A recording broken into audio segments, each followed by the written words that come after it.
हाँ जी बच्चा पार्टी, तो ये आज का नंबर है सिंपल माइक्रोस्कोप। सिंपल माइक्रोस्कोप, जैसे इसका एक नाम सुना होगा, मैग्नीफाइंग ग्लास। कुछ लोग देखा है बुक वगैरह पढ़ते हैं तो एक ग्लास लिए रहते हैं और बुक पे ऐसे चलाते जाते हैं और पढ़ते जाते हैं। मैं मोबाइल में भी देखो, कोई चीज अगर डाउनलोड करो तो उसको जब हम लोग कहीं पे प्रेस करते हैं तो एक लेंस टाइप का बन जाता है जो नीचे के लेटर को बड़ा कर देता है। तो उसी टाइप का है ये सिंपल माइक्रोस्कोप। इसको 3 स्टेप में पूरा करना है, और वैसे तो ये बहुत छोटा है, इसके फॉर्मूले याद करके काम चलाया जा सकता है, पर उससे क्वेश्चन करने में प्रॉब्लम आती है। तो बेसिक क्लियर होगा तो ज्यादा सही है। इसको 3 स्टेप में करते हैं। मैंने यहाँ पे लिखा है step number 1, what is magnifying power. सबसे पहले तुम ये समझने की कोशिश करो कि ये मैग्नीफाइंग पावर होती क्या है। और इम्पोर्टेंट चीज ये है कि यहाँ पे जो पावर लिखा हुआ है, पावर देख के ये मत समझ लेना कि इसका यूनिट कोई वॉट होने वाला है। ये अलग पावर है, ये दूसरे टाइप का पावर है। कैसे समझना है? जैसे मान लो कि हमारे पास कोई एक, यहाँ पे ऐसे बनाते हैं, यहाँ पे एक ऑब्जेक्ट रखा हुआ है। मान लेते हैं इसकी पोजीशन है ए बी। अब कोई भी लेंस हमारे पास नहीं है। इसको अगर हमें देखना है, मान लो ये कोई एक डिस्टेंस पर ऑब्जेक्ट का पहला पोजीशन है, ऐसे रखा हुआ है, और ये हमारी आईज, और यहाँ से हम इसको देख रहे हैं। तो देखने में क्या होगा, एक एंगल बनता है ऑब्जेक्ट के साथ, जिसको एंगल ऑफ विजन बोलते हैं, जो मैंने पीछे भी ह्यूमन आइज में पढ़ाया था। मान लो वो थीटा नॉट है। अब इसमें हमें सिंपल माइक्रोस्कोप की जरूरत क्या पड़ेगी? सिंपल, ये जो ए बी ऑब्जेक्ट है, अब मान लो ये हमें क्लियर दिखाई नहीं दे रहा है। तो जब इसको क्लियर दिखाई नहीं दे रहा है, मतलब angle of vision he decide करेगा कि कोई भी ऑब्जेक्ट बड़ा दिखाई देगा या छोटा दिखाई देगा। अगर हम आइस के पास चीजें लाते हैं तो वो बड़ी दिखाई देती हैं, दूर लेके जाते हैं तो छोटी दिखाई देती हैं। अब यहाँ प्रॉब्लम क्या है कि मान लो मैं इसको एक पर्टिकुलर डिस्टेंस, एक कंस्ट्रेंट भी है इसके अंदर, कि आई को डिस्टेंट विजन यानी 25 सेंटीमीटर से अगर पास लाएंगे तो भी क्लियर दिखाई नहीं देगा। प्रॉब्लम ये है कि अगर मैं ए बी को दूर ले जाऊं तो एंगल ऑफ विजन और छोटा हो जाएगा, तो तब भी दिखाई नहीं देगा। अगर मैं पास लाऊं तो ये मान लो कितना पास ला सकते हो, डी डिस्टेंस पे, उससे पास जाओगे तो फिर दिखाई नहीं देगा। मान लो किसी की आई में ये प्रॉब्लम है कि वो 25 पे देख ही नहीं पा रहा है, पूरा जितना 1 मिनट का एंगल ऑफ विजन बनना चाहिए वो नहीं बन रहा है, तो उसको बड़ा करने के लिए पास लाता है।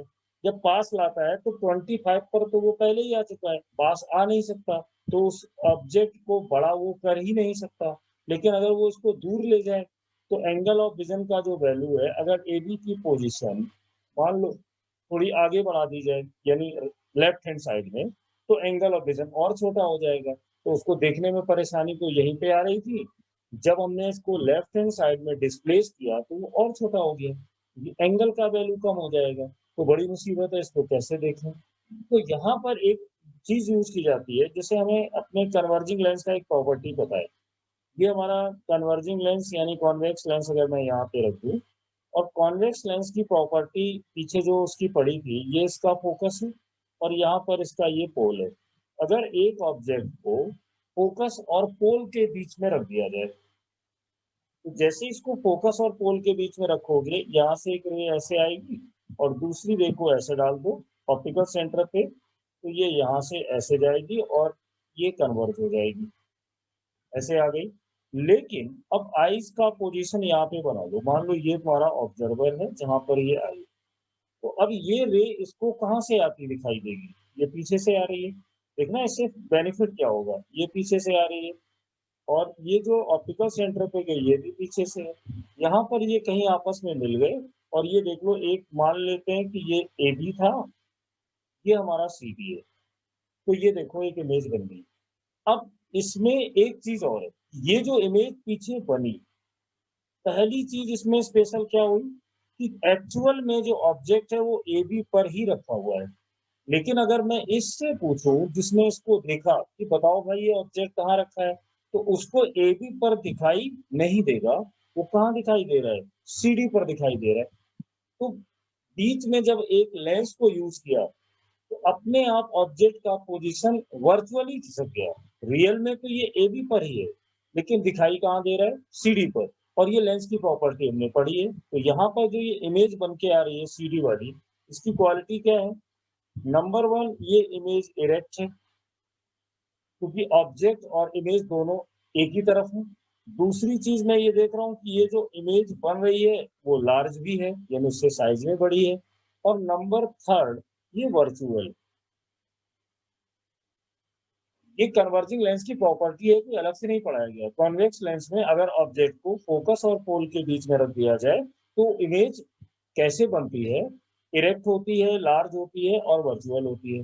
वर्चुअल का मतलब क्या है कि ऑब्जेक्ट की जो पोजीशन ए बी पर थी वो अभी भी ए बी पर ही है, लेकिन बीच में लेंस के आ जाने से ये पीछे चली गई। तो हुआ क्या, यहाँ पर जो कंस्ट्रेंट आ रहा था कि मैं आइस के पास और ला नहीं सकता क्योंकि ये 25 पर पहले से है। अगर पास लाऊंगा तो दिखाई नहीं देगा, दूर ले जाऊंगा तो एंगल ऑफ विजन कम होगा तो और छोटा हो जाएगा, तो बिल्कुल नहीं दिखेगा। दिख तो अभी भी नहीं रहा है, पास ला नहीं सकते, दूर ले जा नहीं सकते, तो इस प्रॉब्लम को हटाया कैसे जाए? तो फिर बीच में एक कॉन्वेक्स लेंस डाल दिया गया। कॉन्वेक्स लेंस की प्रॉपर्टी के अकॉर्डिंग ए बी रहा तो यहीं पे, जैसे मान लो यहीं पर अगर तुम इसको समझो कि यहाँ पर अगर एक कॉन्वेक्स लेंस को इंट्रोड्यूस करा दो तो क्या होगा, इस टाइप का डायग्राम बन जाएगा कि देखने वाले को जो रेज हैं वो यहाँ से आती दिखाई देगी और इस ए बी ऑब्जेक्ट का वर्चुअली नॉट रियली यहाँ पर इमेज बन के तैयार हो गया, जो इरेक्ट भी है, साइज में मुझे बड़ा देखना था तो मैंने बड़ा भी देख लिया, और साथ में वर्चुअली देखा, रियल में तो कहीं और था। तो एक्चुअली यहाँ पर क्या हो रहा है कि एक ऑब्जेक्ट को बिना पोजीशन चेंज किए, बिना पास लाए और बिना दूर ले जाए कॉन्वेक्स लेंस से लाते ही उसका एंगल ऑफ विजन भी बढ़ गया और उसका साइज भी हमें बड़ा हुआ दिखाई देने लगा और एक्चुअली वो वहीं पे रखी रही। तो इस तरीके से किसी भी बॉडी के ऑब्जेक्ट के साइज को बड़ा करके देखना ही मैग्नीफाइंग पावर कहलाता है। तो यहाँ पे मैंने ये समझाने की कोशिश की है कि आगे सिंपल माइक्रोस्कोप है, फिर कंपाउंड माइक्रोस्कोप है, फिर टेलीस्कोप है। तो अभी हमने क्या देखा कि सिंपल माइक्रोस्कोप का मतलब है एक मैग्नीफाइंग ग्लास जो जिसके पीछे अगर हमारे ऑब्जेक्ट आएगा तो वर्चुअली हमें उससे पीछे दिखेगा, साइज में बड़ा दिखेगा, जिससे हमें ऑब्जेक्ट को पास नहीं लाना पड़ेगा। तो ये था हमारा स्टेप नंबर 1 कि व्हाट इज मैग्नीफाइंग पावर। अब इसको थोड़ा और देखते हैं स्टेप नंबर 2 में। अब मान लो इसको स्टेप 2 में जाके समझो तो एक बार फिर से वही करते हैं। यहाँ पर ये आइस थी, ऑब्जर्वर हो गया, इस जगह पे मान लो हमारा ऑब्जेक्ट रखा हुआ है ए बी और मैं इसको मैक्सिमम कितने पास ला सकता हूँ वो मुझे पता है कि ये डी डिस्टेंस पर आ सकता है और ये डी क्या है, पीछे पड़ा हुआ है।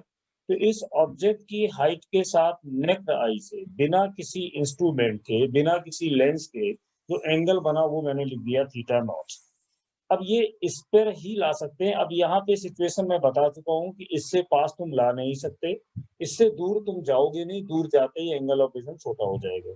तो उसके लिए हम लोगों ने क्या एक सोल्यूशन निकाला कि यहाँ पर जो ऑब्जेक्ट रखा हुआ है ए बी ऐसे, और उसके ठीक आगे एक लेंस यूज किया गया जिसको बोला गया कन्वर्जिंग लेंस। यहां से ये रे पड़ी इधर और एक रे गई इधर, फिर जैसे ही लेंस पर पड़ती है तो वर्चुअली जो अभी बना था ये पीछे और ये ऐसे लेंस के साथ ये आपस में कहीं मिलेंगी। यहाँ पर इसी ऑब्जेक्ट का एक सीडी इमेज मैंने बनाया, ये वाला, और कन्वर्जिंग प्रॉपर्टी होने की वजह से ये तो ऐसे यही डायग्राम था और ये ऑब्जर्वर का आई पीस है, यानी यहाँ से ऑब्जर्व कर रहे हैं, यही सिचुएशन बना है। अब मैं ये मान लेता हूँ कि जो मेरा ऑब्जेक्ट है यहाँ पे डी डिस्टेंस पे लिखा तो ये एंगल तो हो गया फिक्स, ये किसी भी आई के लिए फिक्स है, इसमें हम कुछ नहीं कर सकते। अब सोचो कि जो ऑब्जेक्ट मैंने रखा वो u डिस्टेंस पर है और जो इसकी वर्चुअल इमेज बनी वो v डिस्टेंस पर है, इसका कोई ना कोई फोकल लेंथ भी होगा। सिंपल अपना फॉर्मूला होता है कि 1/v minus 1/u is equal to 1/f। तो जो इमेज बन रही है वो आने वाली रेस के अपोजिट डायरेक्शन में बन रही है, तो यहाँ पे माइनस लिखना होगा, -v। u भी माइनस है तो ये भी माइनस हुआ और ये f हुआ। सिंपली यहाँ पे लिखोगे 1/v और ये हो जाएंगे 1/f और माइनस का 1/u।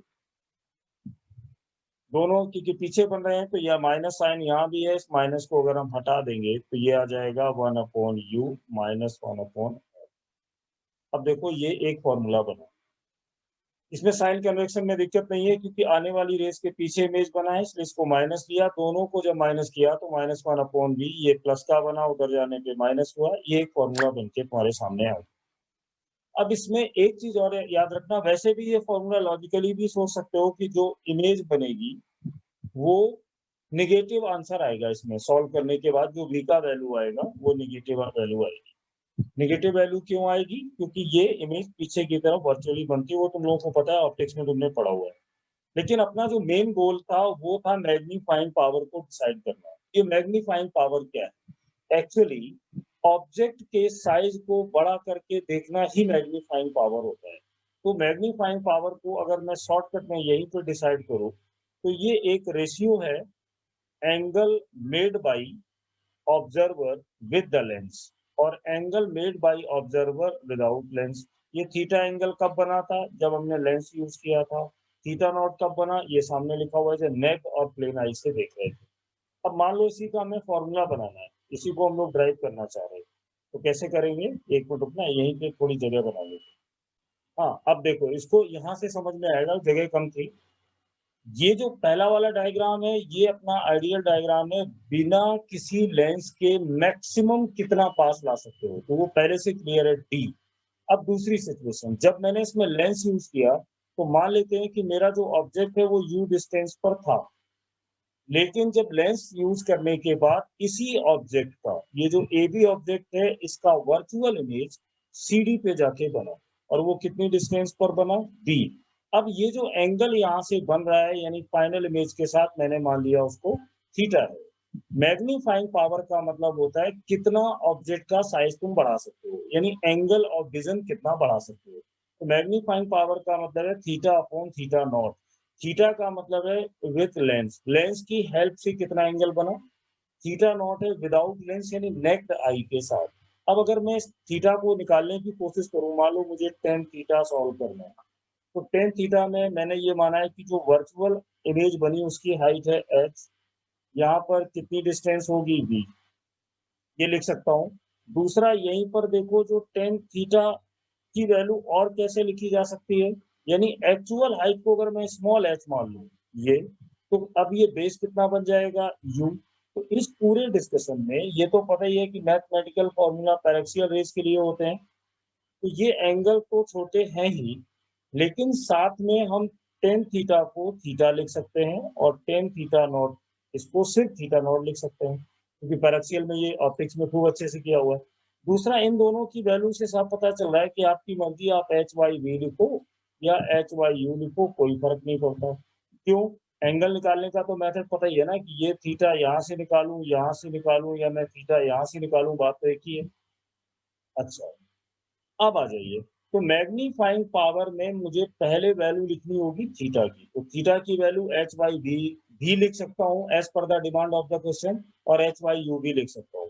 तो मैंने इसको क्या लिख दिया? एच वाई यू कर दिया दोनों में। और बस यहाँ पे एक करेक्शन कर लो कि दोनों को एच नहीं करना है, एक का हाइट कम है और एक का हाइट यहाँ पे ज्यादा है, तो थोड़ा सा वैल्यू में चेंजेस आएंगे। इस जगह पे माइनस एच अपॉन यू। अब जब मैग्नीफाइंग पावर लिखने गए तो थीटा अपॉन थीटा नॉट लिखा। थीटा की वैल्यू में चाहे इसको ले लो चाहे इसको ले लो, कोई फर्क नहीं पड़ता, तो मैंने एच बाई यू ले लिया। लेकिन थीटा नॉट तो हमारा फिक्स था, ये पहले से ही, तो ये कितना था? H by T. एच से एच कैंसिल हुआ, तो मैग्नीफाइंग पावर का एक फॉर्मूला बन के आ रहा है यू बाई, ये सॉरी, यहाँ पे u बाई डी नहीं होगा, d ऊपर जाएगा और u नीचे आएगा, तो मैग्नीफाइंग पावर का फॉर्मूला बना d बाई यू। ये नॉर्मल एडजस्टमेंट है। नॉर्मल एडजस्टमेंट का मतलब पहले मैंने ऑब्जेक्ट को रखा था d पर, और बाद में लेंस लाने के बाद मुझे नहीं पता वो ऑब्जेक्ट एग्जैक्टली कहाँ है, तो उसको u पर रख दिया। तो नॉर्मल एडजस्टमेंट पर अगर मैग्नीफाइंग पावर निकालनी है तो फॉर्मूला होगा d बाई यू। इसके फॉर्मूले बहुत जल्दी याद हो जाते हैं पर समझ में नहीं आता। इसमें मेन चीज अब तुम्हें समझ में आ गई होगी कि ए बी को पास ला नहीं सकते, दूर ले जा नहीं सकते, तो अब इसलिए यहाँ पे लेंस लाया गया। और एक फॉर्मूला अगर कभी भी क्वेश्चन में आता है कि टेल, एक नॉर्मल एडजस्टमेंट पर मैग्नीफाइंग पावर निकालनी है, नॉर्मल एडजस्टमेंट का मतलब क्या है ये जानना बहुत जरूरी है। नॉर्मल एडजस्टमेंट का मतलब है कि जो पहले विदाउट लेंस के एंगल ऑफ विजन बना वो डी डिस्टेंस पर ऑब्जेक्ट था बस। तो मैग्नीफाइंग पावर का मतलब हुआ डी बाई यू, और डी का यूनिट भी मीटर या सेंटीमीटर, यू का यूनिट भी मीटर या सेंटीमीटर, तो यूनिट लेस होगा, यानी इसका कोई यूनिट मैग्नीफाइंग पावर का नहीं होता।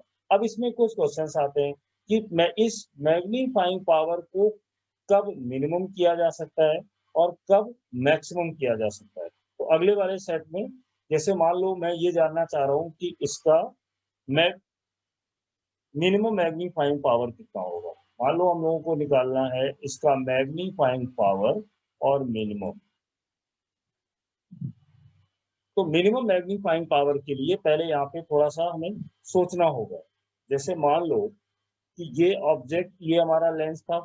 अब सिंपल माइक्रोस्कोप इसी को बोलते हैं जिसमें एक कॉन्वेक्स लेंस यूज किया जाता है।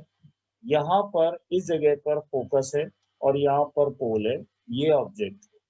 अब जरा सोचिए, अगर मैं मैग्नीफाइंग पावर के फॉर्मूले को लिखूं थीटा अपॉन थीटा नॉट, तो सिंपल ये बताएगा कि आप थीटा नॉट का कुछ नहीं कर सकते, वो प्लेन आई के लिए फिक्स है, डी डिस्टेंस पर बनाया जा सकता है। लेकिन इसके बारे में कुछ कर सकते हैं।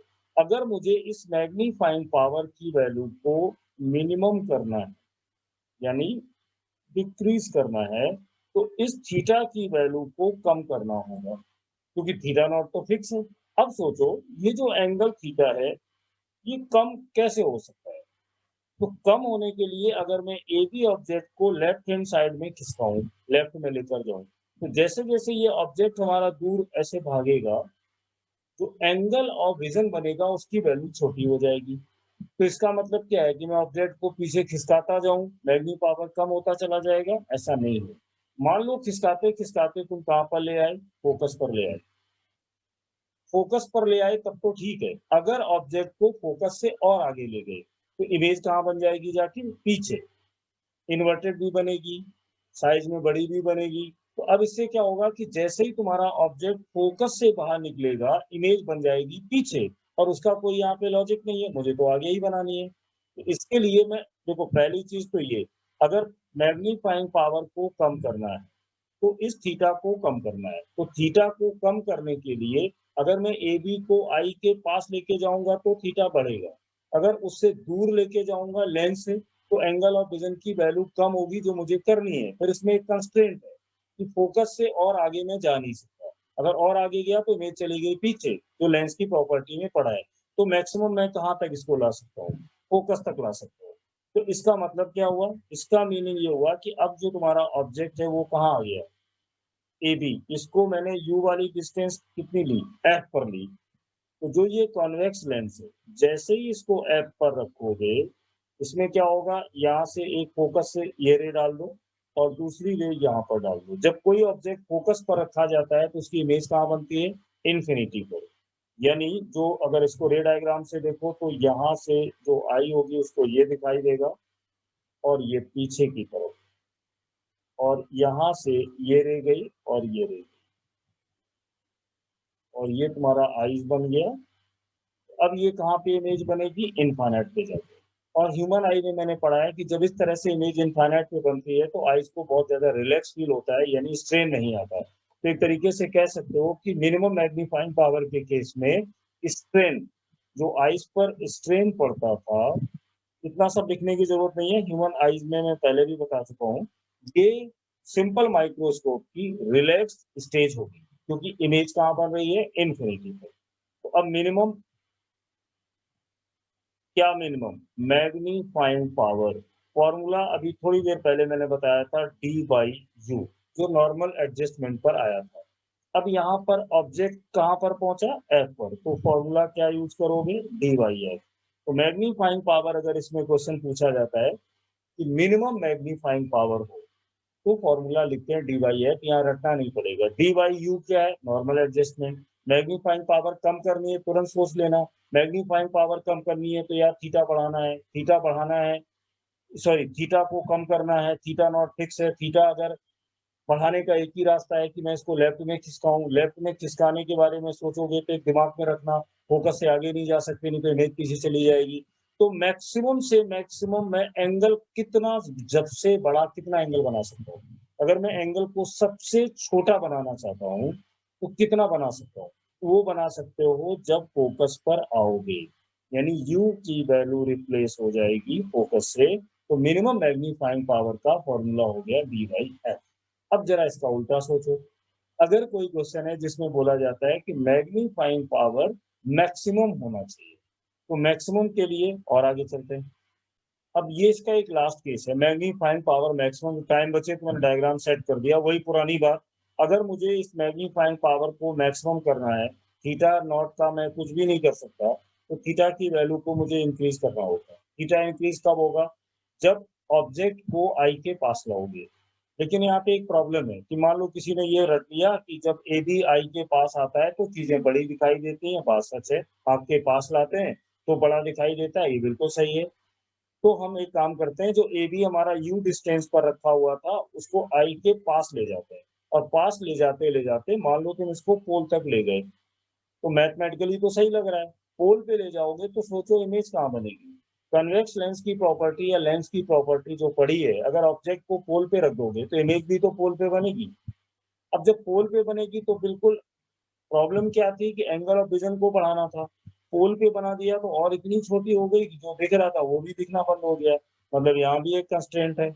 इसका मतलब क्या है? इसका मतलब है कि जो फाइनल इमेज बनी, अगर वो पोल पे बनेगी ऑब्जेक्ट को पोल पे लाने से, तब तो प्रॉब्लम हो जाएगी, मुझे तो दिखेगा ही नहीं। यानी अब मैं चाह रहा हूँ कि अगर मैं थीटा को बढ़ाना चाहता हूँ तो इमेज को जो इनफाइनाइट पे बन रही थी पिछले वाले केस में, उसको आई देख पाए, तो कम से कम कितना पास तुम ला सकते हो? तो आंसर बिल्कुल आराम से मिल जाएगा कि इमेज का डिस्टेंस d होना चाहिए। फिर समझो, क्योंकि इसका फील आएगा तो वही क्वेश्चन बनेंगे, नहीं तो फिर फॉर्मूला रखने से काम नहीं चलेगा। मतलब इसमें सिंपल है कि एंगल थीटा को मुझे बढ़ाना है तो मुझे आई की तरफ शिफ्ट होना पड़ेगा। अब मैं आई की तरफ जब शिफ्ट होने लगा तो कितना, क्या मैं पोल पे बना सकता हूँ? नहीं, पोल तक अगर शिफ्टिंग करोगे इमेज भी पोल पे बनेगी, तो कुछ भी दिखाई नहीं देगा। अब जब इमेज फोकस, ऑब्जेक्ट जब फोकस पर होता है तो इमेज बनती है इनफाइनाइट, वहां पर आई होती है पूरी तरह रिलैक्स में। वो कंडीशन थी मिनिमम मैग्नीफाइंग पावर की। अब मैं इमेज को अपनी आंख के कम से कम कितना पास ला सकता हूँ? तो आंसर क्लियर है, डिस्टेंट विजन पे ला सकते हो, यानी डी के आगे नहीं जा सकते। अगर इमेज को डी से और आगे ले जाओगे तो दिखाई नहीं देगा। अगर डी से थोड़ा लेफ्ट हैंड साइड में जाओगे तो थीटा का वैल्यू जो मुझे बढ़ाना था वो कम होगा। तो थीटा ज्यादा से ज्यादा, मैक्सिमम से मैक्सिमम किस कंडीशन तक बढ़ा सकते हो? ये थीटा क्या है? जो लेंस की हेल्प से बना हुआ एंगल है, तो कितना ला सकते हो? वो ला सकते हो डी डिस्टेंस। तो यानी इसकी जो फाइनल इमेज है वो आएगी डी पर। अब लगा दो फॉर्मूला, 1/b की जगह -d, -1/u, और ये आएगा 1/f। तो यहाँ से अगर 1/u की वैल्यू निकालेंगे तो ये आएगा 1/f, डी माइनस था, इधर जाने पे ये प्लस। लेकिन नॉर्मल एडजस्टमेंट पर मैग्नीफाइंग पावर का फॉर्मूला हमने क्या पढ़ा हुआ है? d/u।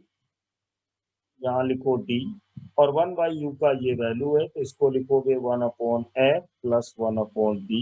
d को अंदर मल्टीप्लाई कर दो तो d/f, d से ये d कैंसिल तो आएगा 1। इसको हम लोग जनरली ऐसे याद करते हैं, 1 प्लस d/f। तो मैग्नीफाइंग पावर का जो फॉर्मूला है 1 प्लस d/f, इसका यूज कब किया जाता है? जब मैग्नीफाइंग पावर मैक्सिमम हो।